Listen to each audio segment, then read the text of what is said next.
Comment créer l'arborescence d'un site internet? Quand on crée un site web, on a souvent 1000 idées, 1000 pages à prévoir. Mais pour que tout soit cohérent et agréable à parcourir, il y a une étape clé, l'arborescence. C'est elle qui va organiser les contenus, guider les visiteurs et donner du sens à l'ensemble. Et quand c'est bien fait, ça change tout. Une bonne arborescence, ça rend la navigation fluide et naturelle.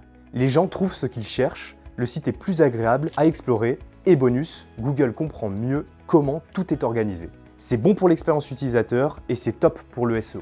Avant de penser aux détails, on commence par les grandes lignes. Les rubriques principales de votre site, accueil, produits, à propos, blog, contact. L'idée, c'est de poser les bases simples, claires, accessibles en un clin d'œil. Chaque session doit parler d'elle-même, il ne faut pas que l'internaute se pose des questions. Une fois les grandes rubriques posées, on peut affiner tout ça. Par exemple, dans produits, on peut imaginer vêtements, accessoires, promotions. Ou dans le blog, des espaces pour des conseils, des actualités, des témoignages. L'idée, c'est de guider vos visiteurs et de leur permettre de naviguer facilement sans se perdre. Gardez une structure simple. Parfois, on a envie d'être très précis et on finit avec une arborescence à rallonge. Mais trop de niveaux, c'est contre-productif. L'idéal, rester sur 3 à 4 niveaux maximum.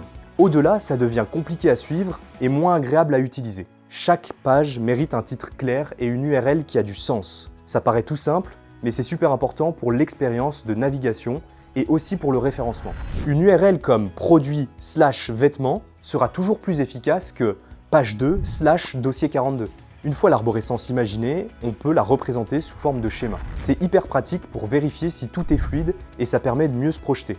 Des outils simples comme Glue Maps permettent de le faire en quelques clics. Pensez référencement dès la conception. Et oui, l'arborescence joue un rôle dans le référencement. Plus votre structure est logique, mieux Google comprendra vos contenus. Pensez à intégrer des mots-clés, à faire des liens entre les pages et à mettre les pages importantes en haut de l'arborescence. Une arborescence, ce n'est pas figé dans le marbre. Une fois votre site en ligne, prenez le temps de tester la navigation, de récolter des retours et d'améliorer ce qui peut l'être. Avec un peu de recul, on voit vite ce qui fonctionne et ce qu'on peut rendre encore plus fluide. En conclusion, créer l'arborescence d'un site, c'est un peu comme préparer un jardin. On choisit d'abord les grandes zones, le potager, la terrasse, les massifs de fleurs. Puis on organise les chemins, on plante au bon endroit, on pense à la lumière, au rythme des saisons. Et surtout, on entretient, on observe, on ajuste, on fait évoluer. Avec le temps, tout s'harmonise, la visite devient agréable et tout pousse dans le bon sens. C'est pareil pour un site internet. Une arborescence bien pensée, c'est un espace clair, vivant, facile à explorer, où chaque contenu trouve sa place et où vos visiteurs ont plaisir à revenir.